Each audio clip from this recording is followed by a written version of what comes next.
दोस्तों, हिंदी की शायद ही ऐसी कोई परीक्षा हो जिसके अंदर मुहावरे और लोकोक्तियों से प्रश्न न पूछा गया हो। अधिकतर सभी परीक्षाओं में इससे प्रश्न पूछे जाते हैं। तो आज हम आपको मुहावरे और लोकोक्तियों के बारे में कुछ ऐसी जानकारी देंगे जो अब से पहले आपको किसी ने भी नहीं दी। आज हम आपको इसकी परिभाषा, मुहावरे और लोकोक्तियों का अर्थ और इन दोनों में क्या अंतर है उसके बारे में आपको अच्छे से समझाएंगे। आज की ये वीडियो आपके लिए बहुत ही खास होने वाली है। तो दोस्तों, वीडियो में अंत तक बने रहना जिससे कि आप कुछ इंपॉर्टेंट चीज़ों को मिस ना कर दें। तो चलिए शुरू करते हैं आज का अपना टॉपिक। पहले हम पढ़ते हैं मुहावरे के बारे में। दोस्तों, आपने बचपन से अब तक बहुत सी किताबें हिंदी भाषा की पढ़ी होंगी। उनमें निश्चित रूप से मुहावरे भी आपने जरूर ही पढ़े होंगे। तो चलिए आइए मुहावरे को हम एक परिभाषा में बांधने की कोशिश करते हैं और समझते हैं आखिर मुहावरे होते क्या हैं। किसी भाषा में प्रचलित सिद्ध वाक्यांश जिसका अर्थ प्रत्यक्ष अर्थ से विलक्षण हो। तो यहाँ पर आप देख सकते हैं किसी भाषा में ये प्रचलित वाक्यांश होते हैं और सिद्ध वाक्यांश होते हैं, जो बात सिद्ध हो चुकी हो, जिसका अर्थ प्रत्यक्ष अर्थ से विलक्षण होता है। इनका जो अर्थ होता है, मुहावरों का अर्थ वो विलक्षण होता है। विलक्षण का मतलब कुछ अलग ही अर्थ निकलता है। विलक्षण मतलब अलग अर्थ, डिफरेंट। जैसे यहाँ पर उदाहरण से समझते हैं, लाठी खाना। लाठी में आप देख सकते हैं, यहाँ पर जो खाना होता है, खाने का अर्थ होता है जब हम अपने मुंह से कोई वस्तु मुंह के अंदर डालते हैं, वो पेट में जाती है, उसको खाना कहते हैं, उस क्रिया को। लेकिन यहाँ पर जो खाना शब्द है, इसका जो अर्थ है वो विलक्षण है, यानी इसका अर्थ है वार सहना। इसी प्रकार से मार खाना, यहाँ पर भी जो खाना शब्द है, इसका जो अर्थ है वो शाब्दिक अर्थ ना होकर बल्कि एक विशिष्ट अर्थ है, एक अलग अर्थ है।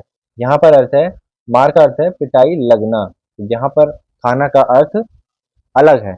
तो ऐसे ही आप समझ सकते हैं, वह वाक्यांश जो अपने अभिधार्थ से भिन्न किसी और अर्थ में रूढ़ हो गया हो। दूसरे तरीके से समझते हैं, अभिधार्थ। देखो, एक शब्द के अंदर तीन प्रकार के अर्थ होते हैं जिन्हें हम शब्द शक्तियां बोलते हैं। सबसे पहली होती है अभिधा, लक्षणा और तीसरी होती है व्यंजना। तो अभी हमें व्यंजना शब्द शक्ति जब पढ़ाऊंगा तब इसको बता दूंगा। अभी हमें सिर्फ अभिधा और लक्षणा पर देखना है। अभिधा का अर्थ होता है जो शाब्दिक अर्थ दे। वह शब्द जो शाब्दिक अर्थ दे उसको अभिधार्थ कहते हैं। उसके अंदर कौन सा अर्थ है? अभिध अर्थ है, यानी जो सामान्य और प्रचलित अर्थ देता है। जैसे कलेजा ठंडा होना, यहाँ पर ठंडा होना का जो शाब्दिक अर्थ है वो है टेम्परेचर कम होना। लेकिन यहाँ पर अभिधार्थ ना होकर किसी विशेष अर्थ में रूढ़ हो गया है शब्द। जैसे कलेजा ठंडा होना, इसका अर्थ हो गया संतोष होना। कूप मंडूक होना, कूप कहते हैं कुएं को, मंडूक मतलब मेंढक, कुएं का मेंढक होना। तो यहाँ पर ये जो कूप मंडूक है, इसका जो शाब्दिक अर्थ है, अभिधार्थ है, वो नहीं आ रहा, बल्कि एक अलग ही अर्थ में यहाँ पर ये रूढ़ हो गया है ये वाक्यांश। इसका अर्थ होता है सीमित ज्ञान या अनुभव। तो दोस्तों, मोटा माटी हमें यहाँ पर ये समझ आता है, जो वाक्यांश अपने साधारण अर्थ को छोड़कर विशेष अर्थ व्यक्त करें उसे मुहावरा कहते हैं। ये तो होता है मुहावरे का अर्थ और उसकी परिभाषा। अब हम बात करते हैं मुहावरे का शाब्दिक अर्थ क्या होता है। मुहावरे का जो शाब्दिक अर्थ होता है वो होता है अभ्यास। इसको अभ्यास कह देते हैं, या फिर हम इसको बातचीत भी बोल देते हैं। ये इसका शाब्दिक अर्थ होता है। और मुहावरे जो शब्द है, ये अपने आप में एक विदेशज शब्द है। ये कौन सी भाषा का शब्द है? ये अरबी भाषा से लिया गया है। तो यहाँ पर ये होता है मुहावरा। अब हम जानते हैं मुहावरे के बारे में कुछ विशेष बातें, मुहावरों की विशेषताएं। मुहावरे अपने आप में कुछ विशेषताएं लिए होते हैं। आइए इनको एक एक करके समझते हैं। मुहावरे में कम से कम दो शब्द होते हैं, ये बात आप ध्यान रखिए। तो प्रत्येक मुहावरे में कम से कम दो शब्द होते हैं। अगर आपको एक शब्द मिल भी जाता है, जैसे कि कूपमंडूक अभी हमने पढ़ा था, कूपमंडूक, तो वो भी दो शब्दों को मिलाकर ही बनेगा। और जो दो शब्द होते हैं उनमें से प्राय जो एक शब्द होता है वो संज्ञा होता है, और दूसरा शब्द जो होता है वो विशेषण होता है या फिर क्रिया होता है। तो विशेषण वाले तो इस तरह के जो मुहावरे हैं वे बहुत ही कम हैं। अधिकतर जितने भी मुहावरे हैं वो संज्ञा और क्रिया वाले ही हैं। ये सबसे ज्यादा है, ये बहुत ही कम है। जैसे संज्ञा और विशेषण के मुहावरे हो सकते हैं, जैसे चिकना घड़ा, हवाई किले, इस तरह के। और अधिकतर बाकी जितने भी मुहावरे हैं वो संज्ञा और क्रिया वाले होते हैं। जैसे गुस्सा पीना, यहाँ पर ये क्रिया है और ये संज्ञा है। टांग अड़ाना, यहाँ पर ये क्रिया है, ये क्रिया है अड़ाना, और ये संज्ञा है। तो इस तरह से होते हैं। नेक्स्ट है दोस्तों, मुहावरे के प्रयोग से भाषा में रोचकता, सजीवता और प्रभावोत्पादकता आती है। जब हम मुहावरों का प्रयोग करते हैं तो जो भाषा है वो बहुत ही रोचक होती है, मतलब अच्छी हो जाती है, उसमें सजीवता आती है, तो भाषा सुनने में मजा आता है और वो प्रभावी भी होती है। जब हम मुहावरेदार भाषा बोलते हैं, मुहावरे के साथ कुछ बात कहते हैं, तो उस बात का जो प्रभाव है वो कहने वाले और सुनने वाले पर, दोनों पर अलग ही रूप से पड़ता है। तीसरी बात है, मुहावरा अपना असली रूप कभी नहीं बदलता। जैसे गुस्सा पीना, तो यहाँ पर गुस्सा पीना होता है तो ये इसका असली रूप है।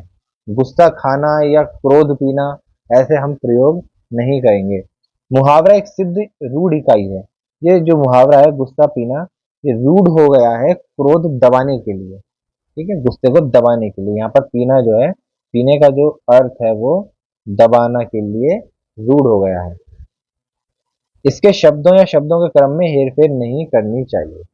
इसमें यह भी ध्यान रखना चाहिए, ना तो हमें शब्दों को बहुत कम करना है, ना शब्दों को बढ़ा देना है अपनी तरफ से ही, और इसके क्रम को भी हमें नहीं उलटना है। जैसे टांग अड़ाना एक मुहावरा है, अगर हम अड़ाना टांग कर देंगे तो ये मुहावरापन खो देगा, मुहावरा ही नहीं रहेगा। ठीक है, तो ऐसे हम क्रम में हेरफेर नहीं करेंगे, या फिर हम इसका पर्यायवाची नहीं प्रयोग करेंगे। जैसे टांग की जगह हम कहें पैर अड़ाना, तो पैर अड़ाना जब हम प्रयोग करेंगे तो अब ये मुहावरा मुहावरा नहीं रहा। सोने की चिड़िया हाथ से निकलना, तो अब हम बोले सोने का पक्षी हाथ से निकलना, तो यहाँ पर हम इस तरीके से पर्यायवाची प्रयोग नहीं करेंगे। मुहावरे का शब्दार्थ नहीं होता, शब्दार्थ नहीं, उसका अवबोधक या लाक्षणिक अर्थ ग्रहण किया जाता है। अवबोधक मतलब कोई दूसरा बोध कराने वाला अर्थ, या लाक्षणिक मैंने आपको बता ही दिया, लाक्षणिक का मतलब कुछ विलक्षण अर्थ, अलग अर्थ। नए समाज के साथ नए मुहावरे बनते बिगड़ते रहते हैं। देखिए, प्रत्येक समाज में भाषाएं अलग हो सकती हैं, देश विदेशों में भाषाएं अलग हो सकती हैं, वहाँ का संस्कृति और कल्चर भी अलग हो सकता है। उसी प्रकार वहाँ मुहावरे भी अलग अलग हो सकते हैं। इंग्लिश के अंदर आप पढ़ते हैं तो उसको ईडियम्स बोलते हैं मुहावरों को। तो जो मुहावरे इंग्लिश के होते हैं वो हिंदी में नहीं होते, तो इंग्लिश के जो मुहावरे हैं वो हिंदी में नहीं प्रयोग होते बहुत सारे, और हिंदी के इंग्लिश में भी नहीं होते। जैसे ब्रेक अ लेग, एक मुहावरा होता है ब्रेक अ लेग। जब कोई परफॉर्मेंस होती है, कहीं पर कोई आर्टिस्ट परफॉर्म करता है तो उसको जाने से पहले एक विश किया जाता है, तब हम इस मुहावरे का प्रयोग करते हैं। एक मुहावरा होता है, इडियम होता है बाइट द बुलेट, तो ये मुहावरा भी इंग्लिश का है। तो इसी प्रकार से नए समाज के साथ नए मुहावरे बनते बिगड़ते रहते हैं। ये मुहावरों की विशेषताएं होती हैं। आगे देखते हैं और भी क्या क्या विशेषताएं मुहावरों की होती हैं। अधिकतर मुहावरों का सीधा संबंध शरीर के भिन्न भिन्न अंगों से होता है। दोस्तों, हम अधिकतर जो कार्य करते हैं उनमें शरीर के विभिन्न अंगों का प्रयोग करते हैं। मुंह से खाते हैं, आंख से देखते हैं, सुनते हैं, बोलते हैं, हाथ और पांव का प्रयोग करते हैं। तो इसीलिए हमारे जो मुहावरे हैं वो बहुत सारे ऐसे हैं जो इन पर आधारित हैं। जैसे आपने सुना होगा, मुंह ऊंट के मुंह में जीरा, मुंह ताकना, आंख लगना, आंख का तारा। ठीक है, कान पर जूना रेंगना, नाक पर मक्खी न बैठने देना, गला काटना, हाथ पांव फूलना। ठीक है, इस तरह से हम बहुत सारे मुहावरे होते हैं जो शरीर के अंगों पर आधारित होते हैं। मुहावरों के अर्थ कुछ प्रश्न करके निकाले जा सकते हैं, जैसे क्यों, कैसे और कब। जैसे आंखों में रात काटना, अब हम प्रश्न करते हैं, हम आंखों में रात क्यों काटते हैं? क्योंकि हमें नींद नहीं आती, तो आंखों में रात काटना का अर्थ होता है नींद न आना। तो इस तरह से प्रश्न लगाकर भी हम अर्थ निकाल सकते हैं यदि हमें अर्थ नहीं मालूम। आग में घी डालना, आग में घी कब डालते हैं? जब हमें आग भड़कानी होती है, यानी कि आग भड़काना। ठीक है, या क्रोध भड़काना। तो इस तरह से हम देख सकते हैं किस प्रकार कुछ प्रश्न लगाकर भी अर्थ निकाले जा सकते हैं।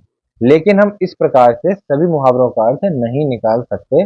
मुहावरों को सही से उनका अर्थ निकालने के लिए हमें मुहावरे की बात को व्यापक रूप से अपने जीवन में घटित करके देखना पड़ेगा। जैसे एक मुहावरा है, दो नावों पर पैर रखना या दो नावों पर सवार रहना। तो जैसे आप तैयारी करते हैं किसी न किसी परीक्षा की, सपोज कर लेते हैं आप दो पोस्ट के लिए एलिजिबल हैं, टीजीटी हिंदी और टीजीटी एसएसटी। अब कोई कहे कि मैं तो दोनों पोस्ट की तैयारी कर रहा हूँ, दोनों में वैकेंसी आई है, तो हम कहेंगे कि वो दोनों नावों पर सवार है। ठीक है, इस तरीके से हम इसका विलक्षण अर्थ निकाल सकते हैं। ये थी कुछ विशेष बातें जो मुहावरों की होती हैं। आगे हम बात करते हैं दोस्तों लोकोक्ति के बारे में। चलिए आगे बढ़ते हैं। लोकोक्तियां। लोकोक्तियां दो शब्दों से बना है, लोक और उक्ति, यानी लोगों द्वारा कही गई बात। लोकोक्ति जिसको हम कहावत भी कह देते हैं, इसकी परिभाषा ये हो सकती है, लोक अनुभव से निर्मित, लोक में प्रचलित उक्ति लोकोक्ति कहलाती है। अब लोकोक्ति को भी हमने दो प्रकार की लोकोक्ति में विभाजित किया है। एक तो वे लोकोक्ति जो अपना शाब्दिक अर्थ देती हैं, और एक वे लोकोक्ति जो लाक्षणिक अर्थ देती है। अब इसके आगे दोस्तों हम मुहावरे लोकोक्ति में अंतर भी बताएंगे। पहले आपको लोकोक्ति समझा देते हैं। शाब्दिक अर्थ कैसे देगी? जब वो अपना शाब्दिक अर्थ देगी, सीधा साधा और सीमित अर्थ देगी। और लाक्षणिक अर्थ कब देगी? जब मुहावरे की तरह वो विलक्षण अर्थ देगी और व्यापक अर्थ देगी, तब वो लाक्षणिक अर्थ वाली लोकोक्ति होती है। तो दो तरह की लोकोक्तियां होती हैं। शाब्दिक अर्थ वाली जो लोकोक्ति है वो काफी संख्या में बहुत कम होती हैं, और अधिकतर लोकोक्तियां यही होती हैं जो लाक्षणिक अर्थ वाली होती हैं। जैसे अपनी इज्जत अपने हाथ, तो इसमें अपनी इज्जत और अपने हाथ, इसमें यही इसका अर्थ निकल रहा है। कर भला तो हो भला, जैसा देश वैसा देश, यथा राजा तथा प्रजा। इन सभी मुहावरों का जो अर्थ है वो बिल्कुल वही है जो लिखा है, शाब्दिक अर्थ है, कोई अलग अर्थ नहीं है। अब देखते हैं लाक्षणिक अर्थ वाली। जैसे ऊंची दुकान फीके पकवान, इसका अर्थ होता है बाहरी दिखावा, बाहरी दिखावा। ऐसे ही अधजल गगरी छलकत जाए, यानी थोड़े गुण या थोड़ा धन होने पर भी ज्यादा इतराना। अब पछताए क्या हो, तो जब चिड़िया चुग गई खेत। नुकसान होने के बाद पछताने से कोई भी लाभ नहीं। गेहूं के साथ घुन भी पिसता है, दोषी के साथ निर्दोष भी पिस जाता है। आंख के अंधे नाम नयन सुख, यानी नाम बड़े दर्शन छोटे, यानी कि नाम बड़े हो गए और गुण जो है वो छोटे हैं। ऊंट के मुंह में जीरा, किसी के लिए बहुत जरूरत से बहुत कम होना। तो इस तरह से लाक्षणिक अर्थ और शाब्दिक अर्थ भी लोकोक्तियों के हो सकते हैं। अब हम दोस्तों देखते हैं मुहावरे और लोकोक्ति में क्या अंतर होता है, ये बहुत इंपॉर्टेंट है। तो मुहावरे लोकोक्तियों में जो मुख्य अंतर है, कुछ चीजें समान है, कुछ चीजें अलग है। मुहावरे के अंदर सामान्य अर्थ की जगह विशेष अर्थ प्रकट होता है, विशेष अर्थ देते हैं, जबकि लोकोक्तियां सामान्य अर्थ भी देती हैं और विशेष अर्थ भी देती हैं। मुहावरे में एक पदबंध या वाक्यांश होता है, ये वाक्यांश होता है एक केवल, ये पूरा वाक्य नहीं होता। जबकि लोकोक्तियां एक स्वतंत्र वाक्य होता है। जैसे अक्ल पर पत्थर पड़ना, अक्ल पर पत्थर पड़ना का अर्थात है बुद्धि नष्ट होना, बुद्धि नष्ट होना। तो जब हम इसको प्रयोग करेंगे वाक्य के साथ में, तो हम कहेंगे उसने अच्छी खासी नौकरी को ठुकरा दिया, उसकी अकल पर पत्थर पड़े थे। तो यहाँ पर ये देख सकते हो आप, ये एक वाक्यांश है। सिर पर खून सवार होना, यानी कि मरने मारने पर उतारू होना। वह अपनी बेइज्जती का प्रतिशोध लेना चाहता है, उसके सिर पर खून सवार है। तो यहाँ पर ये पूरे वाक्य का एक अंश है, ना कि पूरा वाक्य है। जबकि लोकोक्तियों में पूरा वाक्य होता है। जैसे भागते भूत की लंगोटी ही सही, तो ये अपने आप में पूरा वाक्य है और पूरा अर्थ दे रहा है। उल्टा चोर कोतवाल को डांटे। मुहावरे के अंदर जो इसका जो प्रयोग है वो वाक्य के बीच में होता है, वाक्य के अंदर होता है। जबकि लोकोक्ति का जो प्रयोग है वाक्य के अंत में होता है, ये बिल्कुल अंत में लिखी जाती है, किसी वाक्य में समा जाता है। मुहावरा जो होता है वाक्य के अंदर समा जाता है, क्योंकि ये वाक्य का अंश होता है। और वहीं दूसरी ओर लोकोक्ति को देखें तो ये किसी कथन की पुष्टि के लिए प्रयोग में लाई जाती है। ठीक है, जब हम कोई बात अपनी कथन कहते हैं तो उसके बाद अंत में हम लोकोक्ति को बोल देते हैं। जैसे लंगोटिया यार को अगर देखें, इसका अर्थ होता है घनिष्ठ मित्र, यानी बचपन का दोस्त, बहुत पक्की दोस्ती वाला।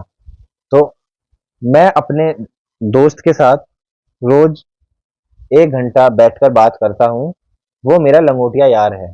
तो यहाँ पर ये जो लंगोटिया यार है, ये जो मुहावरा है, ये इस वाक्य के अंदर समा गया है, ये वाक्य के अंदर मिल गया है। ठीक है, वाक्य में समा जाता है और इसके बीच में प्रयोग होता है। और वहीं दूसरी ओर, जैसे अकेला चना भाड़ नहीं फोड़ सकता। मनोज अपने गांव में एक विद्यालय खोलना चाहता था, वह अकेला था और किसी ने उसका साथ नहीं दिया और वो विद्यालय नहीं खोल पाया। तभी तो कहते हैं अकेला चना भाड़ नहीं फोड़ सकता। तो हमने अपने कथन की पुष्टि करने के लिए इसको वाक्य के अंत में प्रयोग कर लिया।